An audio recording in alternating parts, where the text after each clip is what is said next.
OK lidi, čau, já jsem Dominik a v tomhle videu bych vám chtěl říct takový malý info, jak to bude teďka s mým YouTube kanálem.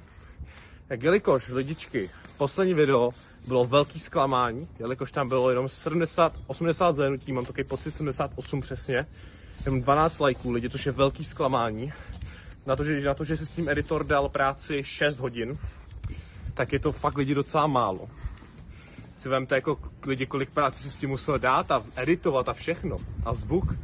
Jako lidi, to není žádná sranda. Jako si nemyslete mi, že vezmete kameru, natočíte a jako hotovo vydáte. O ten editor to musí ještě editovat, už se s tím musí pracovat. Lidi, to není vůbec nic jednoduchýho. Takže lidi, pokud chcete vydávat dál videa, tak na tom videu dejte aspoň 150 zhlédnutí.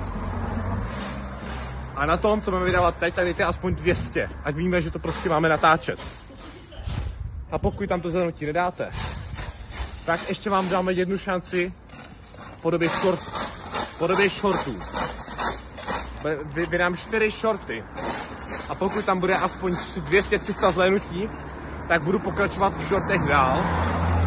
A pokud na tom videu posledním bude aspoň 150 zhlédnutí, tak budu pokračovat dál.